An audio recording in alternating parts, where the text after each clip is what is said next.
discussed a couple of things today. One of them was his ability to find boats that have been abandoned on the shoreline of Elk Lake. Oh, come on. I'm supposed to be the straight man here. Well, you are. But I'm sure, Nori, I'm sure would like to know about the boat. He knows about it. Well, Explain it to them. well, this will go far more quickly. One of the things that always seemed necessary, I grew up on the shores of Elk Lake practically, and I had a neighbor by the name of Mike Davis. And it seemed necessary when you were about 13 or 14 to have a boat. Mike Davis had a boat, and I didn't. So, but boats were acquired by kids that age by swiping them. That was the term we used. Borrow, you said. Borrow. Or found. Found. We found the boat. Loaners. Anyway, Mike said one to me one day, so I know where there's a boat. So, and it was over on the far side of Elk Lake, about the bottom of the Brookley Road hill, beyond Porter's, down Where the boathouse is located. down there somewhere. Okay.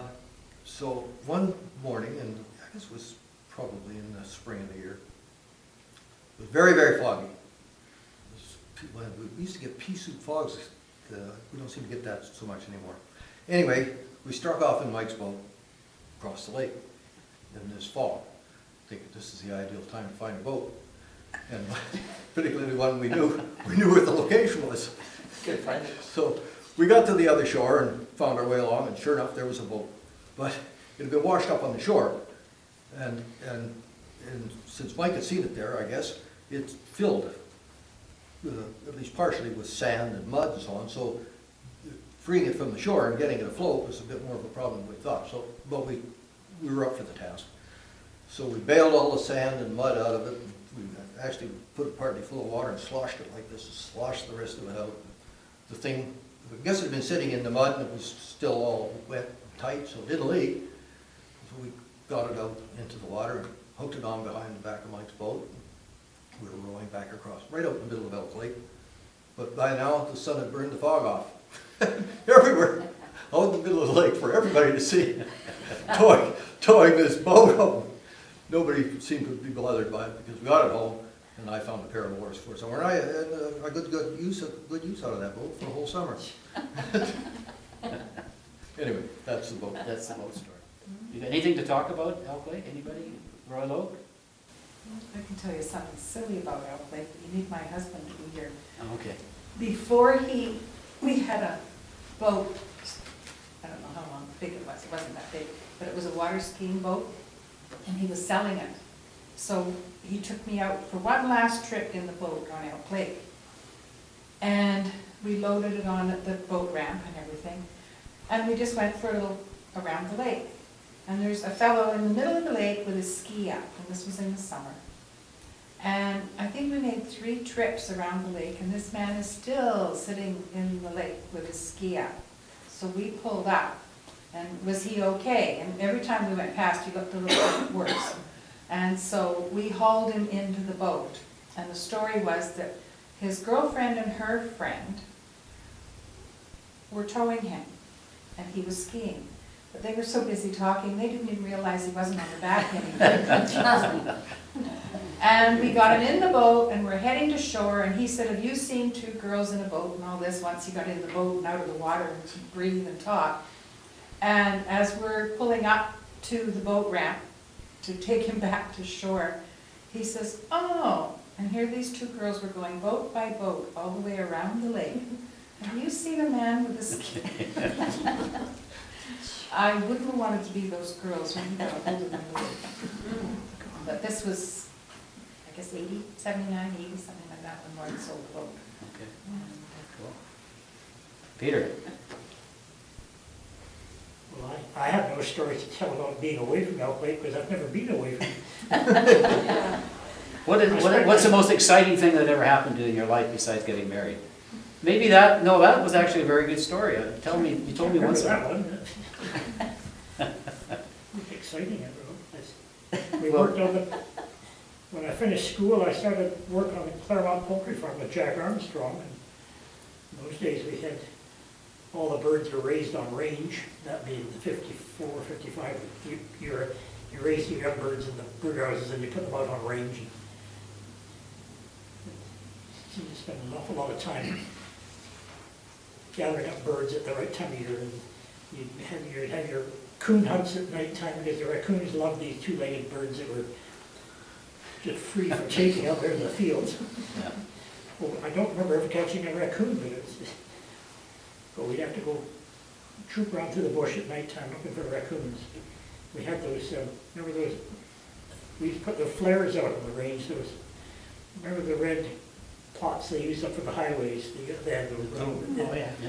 They used those, we had those scattered around the field because the raccoons didn't like coming in, the smoke or the Yeah. flame. And so we used those for years, those filling every second day, you had to fill it with more the kerosene. Then gradually the birds, the two-legged predators, which are the humans, they found out there were chickens out there in the range too, so they were helping themselves also. So that's when we moved all the birds indoors, and then from there on we raised all the lame birds were contained in the barns. And at one point we had 30,000 birds up there in Claremont. Wow. And that's when the marketing boards came into being, and we started issuing quotas for birds, and we didn't get a quota big enough to handle that many birds, so we had to unload about 10,000 birds, that was reduced by. So that's when we were grading eggs for, that time we were grading eggs for Woodwards and stores all over town.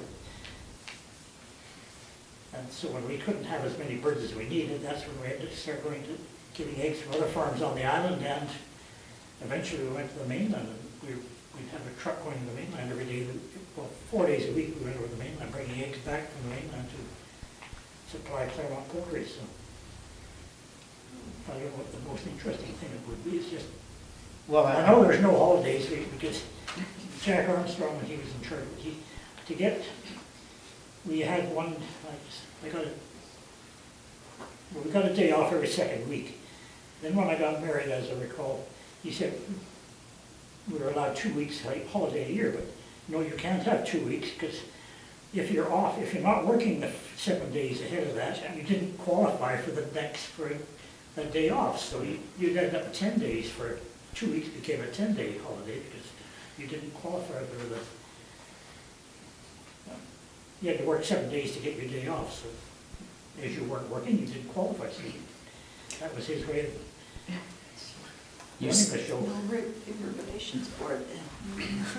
You said when you got married, but you were recalling a story that how you did meet your wife. You should maybe tell us a little bit about that, because it's quite interesting in my mind. It was an arranged marriage. That's right.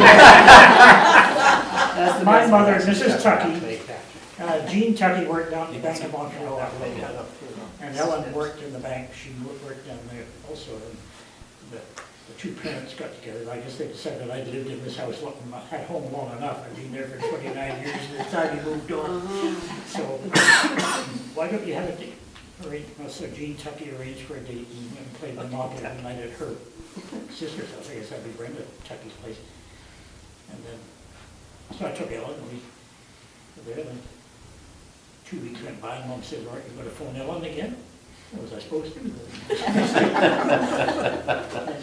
And so as it worked out, I finally phoned her enough times that we got together long enough to decide to get married. So that was it. You're still with her, right? I'm still, we're That's right. still there. So we had 3 children, as we call them, Eenie, Meenie, and Miney, and No Mo. They're all very close together. 2 of the children are only 11 months apart, so You didn't waste time. I'm trying to catch up. That's right. Nori has something here to talk about. What's going Oh, to from mention now. Elk Lake, yeah. I can remember, well, I was probably 5 years of age going down with my dad in the old 36 Chev, and it had one of these bustle backs in the back, and he had a tank in the back there, and that's how we used to go down there and get the water for our chickens. When my dad had chickens up on Piedmont there, so, because there was no water in that area, we had a well, and we also used to get water with from McIntyre's. They had a deep well over by about on the north side of the pit there. and we get water there, so we get, and the water we used to go just past where the picnic tables are by the rowing club is right now, where it was all fenced off for the bird sanctuary. Yeah. That was the bird sanctuary in those days. And so, and I can remember my dad back early, I'm not sure when, probably before I was even born, that he skated across the lake and back, and there's some places out in the middle there that never freeze. That's right. So he took a long pole, and of course, we always could hear the roller skating come across the lake to our house as well from Elk Lake, so. And then you talk about where Jack found the boats over there down by where you were talking about the boat ramp. Just past the boat ramp down towards where the water intake was for the water thing was where Big City built their building in the trees there to put the early sculls and boats for the sail, or for the racing in there. And then they used to get, I guess Jack was at it then probably still too, because they're always getting stuff stolen out of that building. 'Cause, in the early days, because my middle son, I guess, he was into rowing with Big City, and I got involved because I can remember it was 4 kids in a quad racing on Elk Lake, and my son was from Claremont, 2 kids from Parklands, no, 2 kids from Stellies and 1 kid from Parklands. And then we got together with Royal Oak School, and I was on the group of people that started the rowing on Elk Lake in the high school rowing program. Okay. And then we were supported by UVic, and they put a whole bunch of money into it. We used the old Elworthy boats from the old Island Tug and Barge Yep. days. Yep. And they used to call me, what did they call me? The ship doctor, or the boat doctor. Because I always have a box of tools to keep these boats going with Yeah. the rowing crew. So we started then, I think, with 20 people on our rowing teams, 10 girls and 10 boys.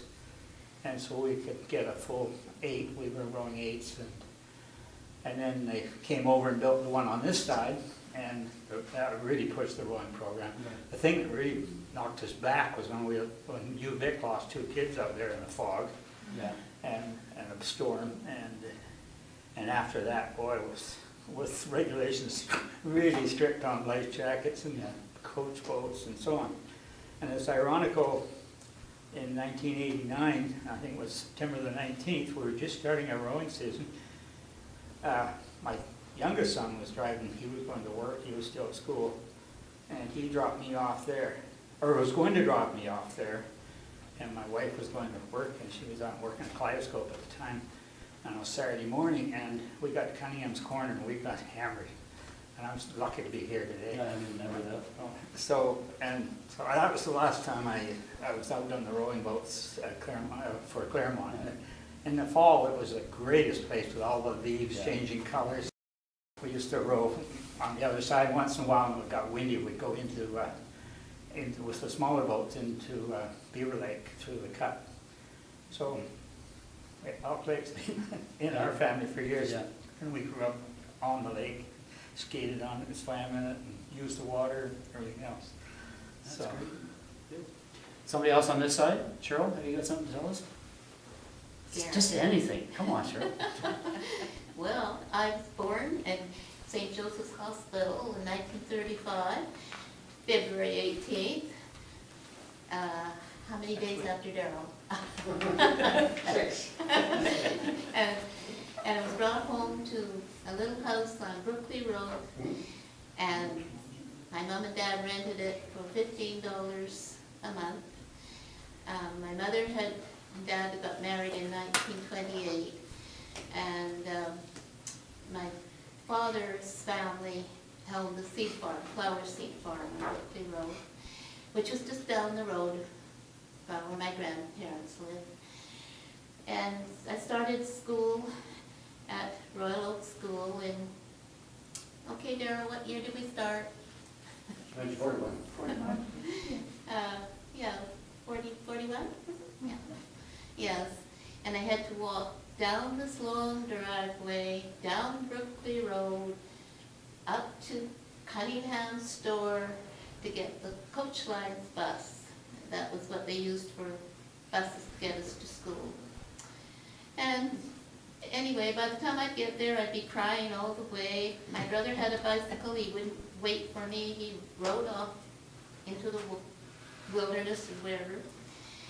And so then, in 1943, this property had been sold. It was owned by Mr. Oh dear, a very wealthy man, and he owned all of Bear Hill off of Brookley Road that went, he had property right down to the beach, and then went right up to the top of Bear Hill. And anyway, it was sold, but in the meantime, my grandmother had come to live with us, and there was no room in this little house for her. So Mom asked the man who owned the property, there was a little house sitting on the property up on a rise, and it had been in a 24th of May parade. And so it was called Woodlands, and so she asked him if she could move this down closer to the house so my grandmother Bull could come and live there. And he was very agreeable, he was a very kind person. And so somehow it was sledded down, and Grandma Bull lived there for part of the year as she moved around to different families. And then we had to move to Sayward Road when that property was sold, but the fellow said that Mom could keep this little house. So George Colson came and sledded it down Brookley Road up to Sayward Road, and that became my playhouse. And then when I decided that it was time I wanted to go to Sunday school, I rounded up my little friends, and they didn't have any, choice about this. So every Sunday, at first, I wanted to go to Sunday school. There was no Sunday schools around where we lived, and I couldn't get to Royal Oak or anywhere. So anyway, there was a Miss Minnie Beveridge lived on Alderley Road, and people in those days, if you're going to a bus stop, you didn't wait very long. Somebody came along and picked you up, took you to town. Well, this Miss Beveridge, she had a hat shop in Victoria, and so she lived on Alderley Road, so she would come along quite often and stop to pick us up. And she said, had I ever been to a Sunday school? And I said, I didn't answer. My mother answered for me. Said no, but Shirley would love to go to Sunday school. So she started the Minnie Beveridge, the Bevy Ridge, wasn't it? Sunday school. And so I was allowed to bring two friends. I took Joyce McIntyre and Helen Turner the first time. And then I said, well, can I bring some boys? Well, she didn't really know if I should bring boys. And so my first friend I took was Cliff Campbell. And then I thought, well, there's those Cunningham kids up the road, I think they need some. They need to. So anyway, but anyway, and then their mother got them all nice new suits to go to Sunday school. And then there was Ken and Audrey Polson who lived next door, and so every Sunday morning we would go off up to Sunday school. But I didn't feel that was enough for them, so I decided I'd have a midweek Sunday school, a Wednesday. So Mom would make cupcakes, and I'd make a drink out of rhubarb and water and sugar, and that was their refreshments, because I felt that way they were bribed into attending. And then I loved to sing, so I felt that they should all sing. And you loved it, didn't you, Gary? We loved it. Yeah. Especially at Halloween. We'd have to sing when we went on our route, which Right. was yours was the first house. Yeah. So there'd be about 20 of us, or 10, I can't remember. But anyways, we'd have to go in the kitchen and line up, and in the living room, start the piano, we'd all have to sing. We'd get any goodies unless we sang.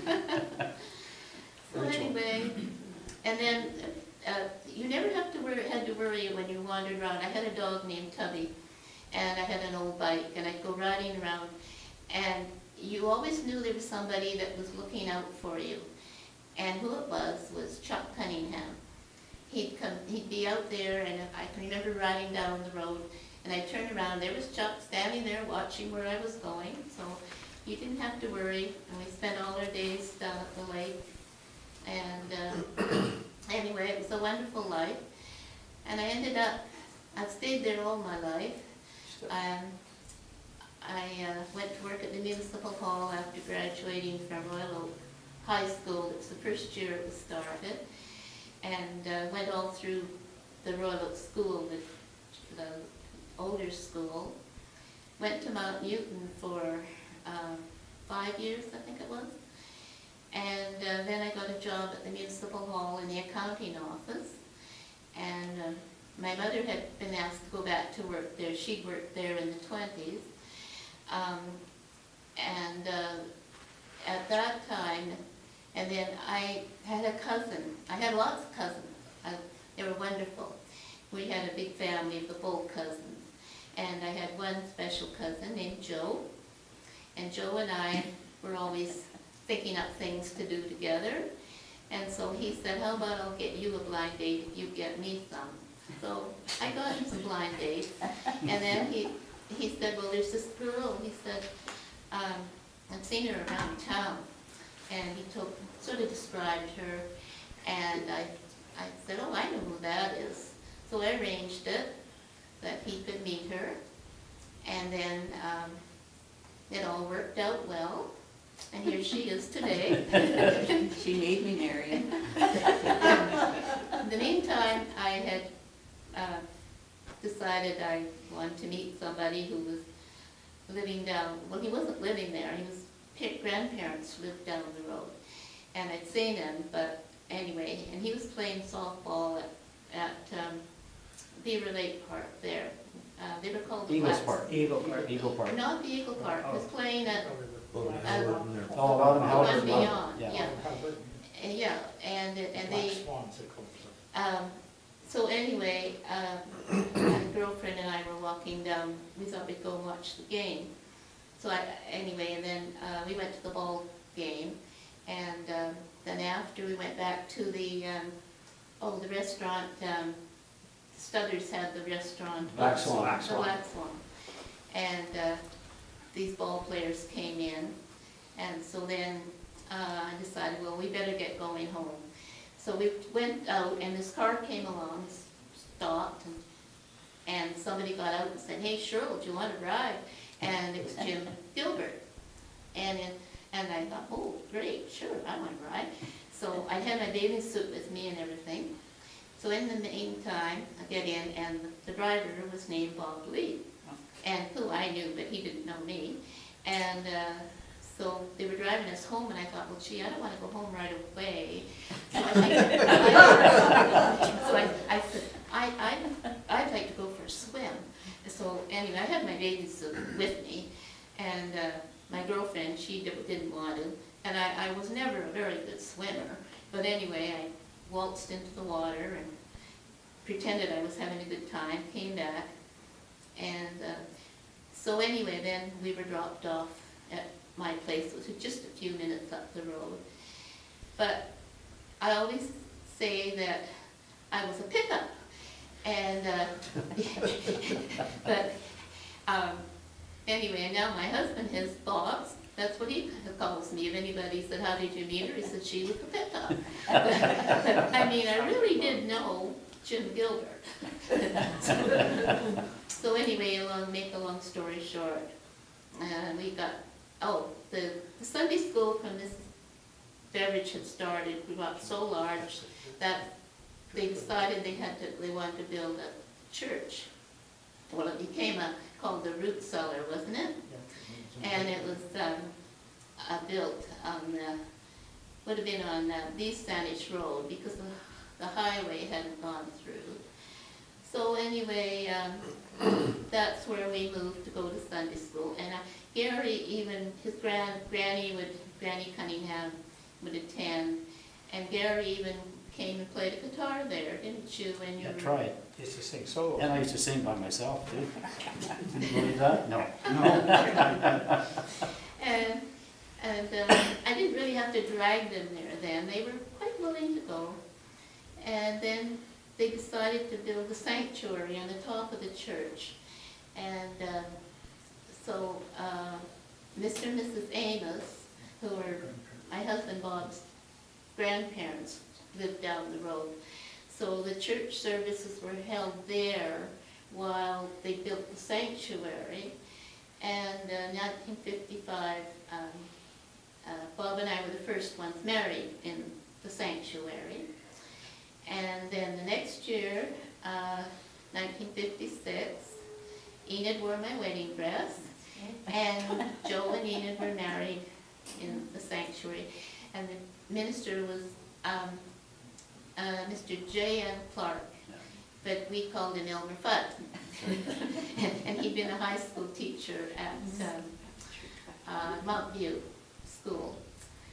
So I could ramble on and on. As I said to Daryl, I'm a rambler. But anyway, then Bob had seen this little house on the no, it wasn't the Pathway Highway, on East Saanich Road. And so he said to me, we bought a lot along close to the Black Swan. And he said, well, this house is up for sale. What do you think about that? I said, well, that'd be great. So we're still in that house, and it's going to be 59 years this year. And we raised our 3 children there. I had always wanted to be a school teacher. And then I decided I went to work, because I met Bob, I mean, I didn't want to take the time to become a school teacher. So I got a job at the Saanich Municipal Hall in the accounting office. And then Enid joined me a couple of years later, I think, or 1 year or something, in the tax department. And then I got married, and 9 months and 1 day later, we had son Bob, and anyway, then we had 3 years later, and they were all born within 6 days anyway, and all 3 years apart. And they grew up and attended the Cadova Bay School, and then Royal Oak Junior High, then Claremont, and they all, we have one son lives behind us with raised his 3 children. Our other son lives up on Mount Newton, and he raised his 3 children. He wanted to stay in the area because he became a teacher. And when he went to Royal Oak Junior, what was it then? After we left, it became... Yeah, it was a junior high Yeah. before it went when Fairmont was. Yeah, well, Peter Thomas was the principal, and I remember going with Bob to a meeting, and Peter Thomas looked out and he said, "Oh my goodness," because he taught me. He'd been my homeroom teacher in grade 9 at Mount Newton, and he's still a dear friend to this day. So anyway, and then we had a daughter, Christine, and the funny thing is, I ended up with a school teacher, son Bob. He was principal at Stelly School and Parkland School, and he's now principal of international students, goes overseas and brings money into the school district. So I wanted to be a teacher, but I produced one. And then I really loved accounting too. And so we have the son that lives behind us, he's an accountant, and our daughter's an accountant. So anyway, I got what I wanted. So and anyway, I better just stop. I'll put you all to sleep. You mentioned going swimming. Oh, sorry, Paul. You mentioned swimming. And Pardon? You mentioned swimming Oh, yes. with Bob. And that same sound came out today, was recalling a time when we were quite young. We were probably in the 12s, maybe Ken Rogers, myself, Jack. Not sure exactly who else was there, but we were walking between Hamsterley Park, as we know it, through the field at the side, and then through the trail. And as we wrapped around the trail, we heard these girls in the water, and they're yelling at us, go away, you. And they weren't happy that we were coming along. And they were in the water, you know, having a great time. And they said, go, you can't come in here, just go away. And You're talking about Sandy Beach? going towards Sandy Beach, Yeah. yeah. And Jack said to me, look at all their clothes up on the beach. That wasn't me. Jack, and I said this to Jack, and he goes, oh, no, I wasn't even there, come on. I said, No, I wasn't there. wasn't there. So what we did was we took it and hit them and then left. So, We're still looking. We didn't hide the girls, we hit the clothes. I went to school with Shirley, of course, we started together at the same time. She was bad, I mean, she really was. I was bad. You were like the Pied Piper, Oh, weren't you? You were. Yeah, oh, yeah. I mean, everybody followed Shirley. Whatever Shirley said was fine. Really? really? Yeah. Yeah. You know, you had that little, you're sort of like Jesus to us. Only not quite that high. I can remember all through school, if you didn't have notes, you'd ask Shirley. Shirley would have the notes. If you didn't know something, you'd ask Shirley. And we all did this. I don't remember you Yeah, doing I that. remember really clearly. Oh dear, you mean I kept you on the right track? Uh, No. Probably not. When we needed help, you gave me, Oh. so. I that love looking after, yes, Exactly. like that family over there, you know, We I were had some good, bad that kids. was a good experience. Well, they needed help. Oh dear. Oh, well, that's You nice. taught me something behind the school too, didn't you? What'd you say? You taught me something behind the school, didn't you? What did I teach you? No, Yeah. no, Do you no. remember? Perhaps you. No, I don't I know. won't say it, you know, maybe, maybe just my Maybe imagination. it was somebody else.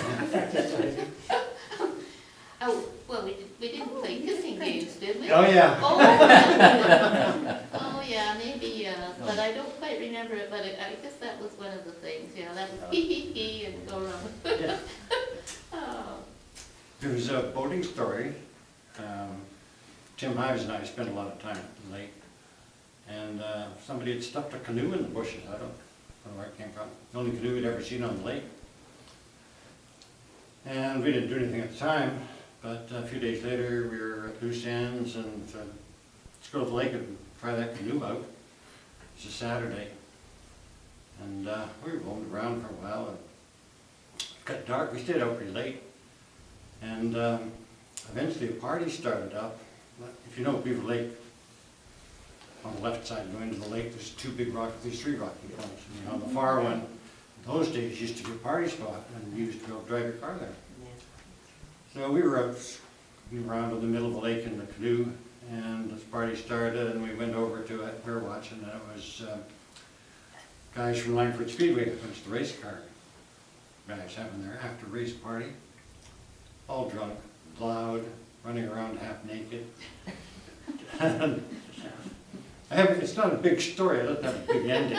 It was pretty much it, other than they saw us up there and they were throwing money to us. oh, We thought it was all right too.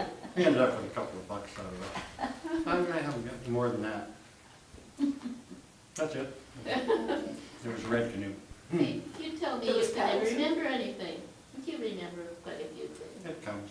Yeah. The paddles were in the canoe, were they? Yeah, well done. Sound boat, another You one. put it back where it was. I'm tell you that Daryl and I started grade 1 together, and we were the only two in our graduating class that had gone all through school together. So, Inseparable. you know, I was sent to North Saanich, but I only lasted 5 days, and I came back, and we had the bus drivers weren't supposed to take us. We were supposed to go on the coach line and walk in from Keating Cross Road to Mount Newton. And anyway, Mr. Proctor was married to Miss, what's her name? Miss Goodall? Goodall, Goodall. yeah. And anyway, anyway, he liked me, and so he said he was gonna take me. Well, then somebody reported it to the school board, and they contacted him, and he said, long as there's a seat on this bus, she's coming with me. So it was very nice of him. A lot of people didn't appreciate him, but I did. I'm glad he did well. He used to throw me off the bus all the time. Just so I could have a seat. Maybe that was it, I don't know. Oh, dear. He'd abandon me. And then he'd go and tell Mr. Price, the principal, he said, maybe I can't get on the school bus anymore.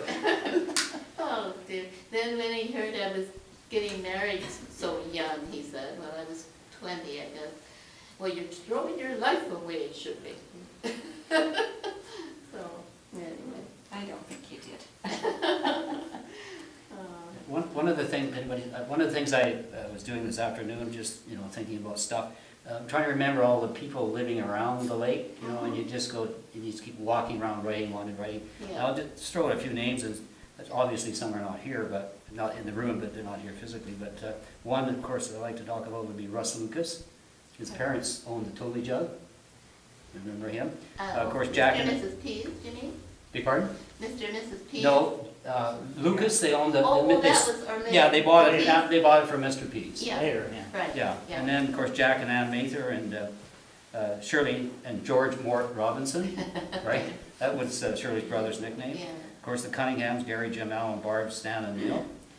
Ken and Audrey Polson, Charlie McCory, Ken Rogers, Mike and Jean Davies, John and Fred Green, Nori and Don Spencer, the Polsons, Malcolm, Ron, Betty, Brian, Sharon Polson. I'm sure some of you remember those. The Grenwell family, Swen, Nels, Robert, Ann, Marie, and Charlie. Of course, the Swifts, Tom Swift, cousins, of course, Gordon, Sidney, and Bob.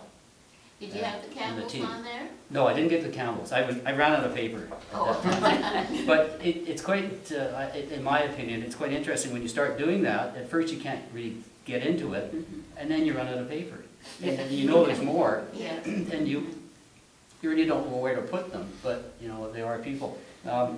Paper has two sides. I know, but I was running out of time, too. I said Russ Lucas, and he was quite a guy, actually.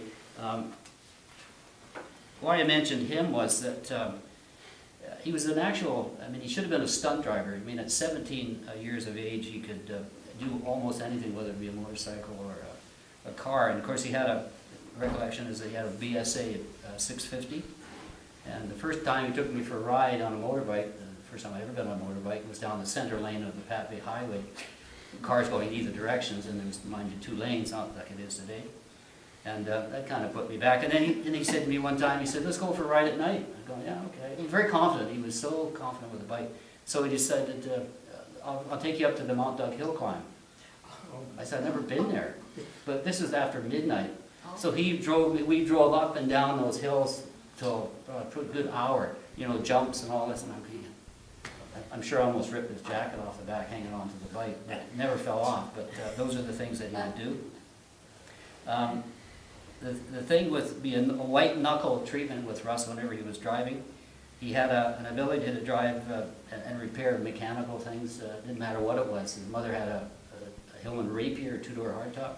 He could take it down the East Sandwich Road on a wet day and just whip the brake, turn the wheel, and spin it around one end and head back the other way, with just like that. He was 17. He could do that. A bit scary if you're in the car, but he did it all the time. I mentioned to Jack about this. He ended up getting a job working for the CPR. He did all kinds of jobs, sort of BC Ferries and so on. But the first one he really had was a job with the CPR at the Roundhouse down in Esquimalt. So he'd always invite us to come down because he worked the midnight shift. So we'd go down after a movie or something, and we'd go to the Roundhouse, and he'd say, "Come on, let's go." We'd get on a locomotive, and he'd fire it up, and he'd take it out onto the turntable, spin it around, the little air machine, he'd spin it around, and we'd take off down the tracks with this locomotive heading toward the Safeway on the Esquimalt Road until the lights started to flash. And we'd come to a grinding stop, put it in reverse, come back down the track. We'd either go into Kramer's junkyard, which was on the other side, but the thing that I was mentioning to Jack, and he recalled it almost instantly, was we went into Snowboy, which has had all the produce on the corner. That's a dealership now. what we would do is go through the boxcars when they bring watermelon up from the United States, and they just pack them loosely in straw. And the lower level usually wasn't touched because they'd be broken, and we'd go through it with flashlights, you know, clean them all, that's a good one. And one night we brought home 3 pickup loads and fed everybody in the Elk area with watermelon. You know, and it was a fun thing to do. And he had a friend, Russ had a friend that, very large man, he was probably Huey McClellan. He was probably, well, he was a big guy, he was a huge man. And he would sit on the floor of Russ's Austin A40, and all he would see was his head. And he'd drive with Russ, and they'd throw insults to kids on the sidewalk, and they, you know, just yelling at them, and they'd always say, pull over that car, I want to talk to you, and sort of course, pull the car over, and then Hugh would get out, and you'd see the eyes of these guys as they're running on the street, having nothing to do with them. But Russ would often, you know, come out with the car, and he would do silly things, like he'd drive up the rock pile behind my parents' service station, where the pump island was, you know, on the highway, and have the car sitting like this, where he could almost crawl on, chase my mother up there, and she'd think, oh, he isn't going to chase me up the rock pile. He would. He'd pick it up there, and then often Huey was so strong, he'd pick the whole car up, and Russ would put it in low gear and get it to the Speedo was right on the other side, and then he'd drop it. And all you'd hear is this crunching, rumbling, peeling sound of rubber peeling off the back of the car. You could actually pick it up and powder it. But when Huey went to Vic High, he was known as the human crane. He would just lift the motor out of the car without any mechanical help. He was just so strong. And block the whole bathroom door when things were going on the inside to keep the teachers on the outside. I know, and you couldn't stop him. You just couldn't stop him. I asked him one time to go get a motor up at Keating Home Service. There was a home service station where Co-op is up by where Mr. Proctor used to live. And he left with the truck, and I get a phone call after about 10 minutes, and it's Jack Corey, and he says to me, "Who was the guy you sent up here?" I said, "Why, what's wrong, Jack?" He said, "This guy came in, asked me where the motor was." It was the Plymouth 6-cylinder, bell housing, clutch, everything on it. I told him it was over there beside the bench, and just wait a minute, we'll drag it out and lift up with a chain hoist. I'm talking on the phone. In about 4 minutes, he walks past me with it under his arm and throws it in the back of the pickup truck. He said, "Who is he?" Oh, that must be Huey McClellan. Very, very strong guy. Today I was, happened to be scanning some stuff to post on Facebook. We have a group called Old Victoria, which we post a lot of stuff. Many of you might be interested in that. Anyway, I happened to run across this. This is a jacket for the record. Harvey brought in an old record player. I'll play it for you later if you want to hear it. That was given to me by my next door neighbor, and I'm sure all of you will remember "Follow the Birds." To Victoria, to Vancouver Island, "Follow the Birds." It was a theme song. I believe BC Ferries used it at one time. Oh, the Black Ball Ferries. And bumper stickers. And bumper stickers. Yeah, there was a whole bunch of stuff. Anyway, when we bought our home in 1976, of course I met our neighbors and ran into the guy next door. His name is Ken Garland, and I helped him out with some project he was working on. He says, "Here," he says, "I'll give you one of these." And this is the recording of "Follow the Birds." And if you look on the back of this record jacket or on the record itself, it says Garland Music, music and words by Ken Garland, who is the guy I'm standing here talking to. And I said, "Yeah, I recognize that song." And here I run into it 45 years later, or 35 years later, and I remember that. And that leads me to my little story. When we bought the house in 1976, we applied for a BC second mortgage. I'm only 24 years old at this point, and don't have a lot of money. And you could get a BC second mortgage. It was a whopping $2,500, which might have made the difference between being able to buy the home and not at that point. And it was subsidized. The interest rate was very low. But you couldn't get these, of course, for rental properties. So you had to prove that you had actually moved into this house. So, receipts for the moving company and such and such. and you had to have a statement from a neighbor saying you had actually moved into this house. So, fine, we moved in, and we decided to go next door and introduce ourselves to our neighbors, and I found Ken Garland there. Now, Ken wasn't home, but his wife Judy was. Judy Garland. And my wife is Elizabeth Taylor. And we filed that loan application with a letter from Judy Garland certifying that Elizabeth Taylor has just moved in next door. That's good. And I took that to the BC government office, where you file these things. I don't remember exactly where it was. It was a young girl, looked like she might have just come out of high school, and she just goes, yep, oh, loan application, yep.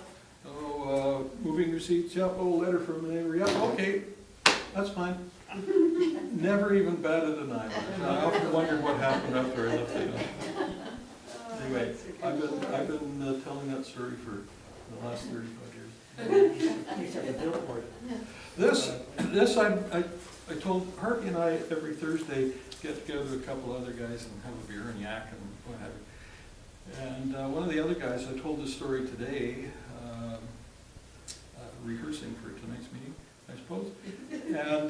And he says, oh, I've got one of these. And what this is, you remember in the old buses where they had all the ads? Up along. That's where it came from. And Phil Warren is the guy that came up with that slogan with the Tourist Bureau. When would that have been? Because I'm sure it was. I could tell, I couldn't tell you offhand, but I could tell you, I could find out because I got it in the book. Because like every car that went on the Blackball Ferry to Port Angeles got one put on their dash, on their windows. Yeah. Well, in '56, we went across Canada, Yeah. or actually, we went down to the States, but we went back to Ottawa. And in the '53 Ford, we had the Follow the Birds to Victoria bumper sticker and the sign in the window, and everybody was, oh, where are you from, and everything. And then in the mid-'70s, my husband's company, Stanley Redmond, and we had the magazine conference here at the Empress. And Lauren's mom, and my mom and I, we had little ceramic seagulls. Yeah. And we made them into pins, and then everybody that came to the convention, we gave them the Follow the Bird to Victoria seagull as a pin. Christy Clark, you use it. Well, I did bring along the record that comes out of this jacket. I do have it with me. Harvey brought along an old portable record player. And it's wonderful. It'll take you right back to the 50s because the sound quality is not good and it's scratchy and it's just wonderful. So if you want to hear it, I'll be happy to play it. Yeah.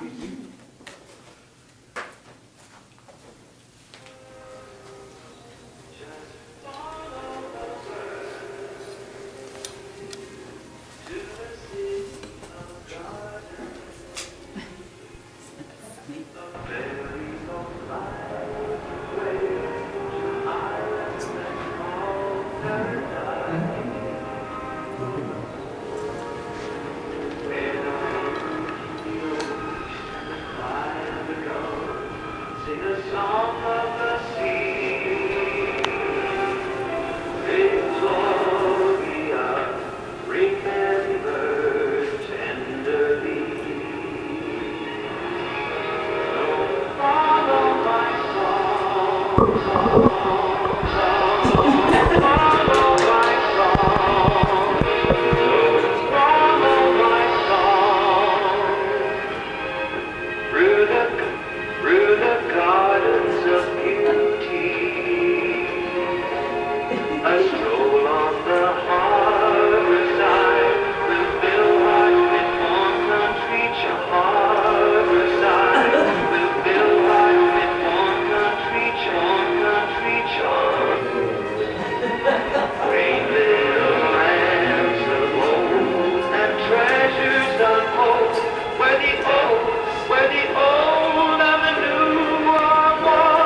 that song as a Oh, kid. What about on the radio? Radio all the time. CJVO, no, Says, probably CJVO. The vocalist is a Michael Logie, Oh, so it says on the label. Michael, who? Logie, L-O-G-I-E. It's funny it doesn't say on here. who Recorded by Roger Monk, all that Little Mountain Sound Company, Vancouver. It's a dedication to the Ross family, the Butchart Gardens. Ah, Well, perhaps the, they put some money up for it, do you think? Probably. the flip side is, will you be there? Oh, that's the one that's dedicated to the Ross family. Yeah, on the jacket, there's a picture of the sunken garden that, Yeah.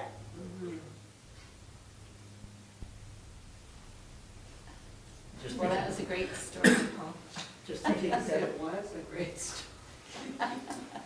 now they wonder where all, they say there's not as many birds in Victoria as there used to be less because the ferry fares are too high, I guess. Yeah, that's right. You can't afford to get over here anymore. Raccoon's gone. so they've got frequent flyer points. Do we have any more stories? I have a couple more if you're interested. Okay, yep.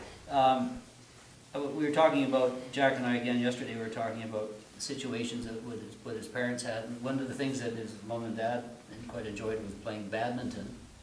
And Jack's family had the only outdoor badminton court in the district officially on the front lawn of his house. It was all made up especially just for playing badminton. So we enjoyed that quite a bit as kids as well. One story about my father was he had a huge love for fireworks, and he had a good friend in Mr. Ewan that owned the Orient down on Government across from Mackamack. If you remember when Mackamack used to be there?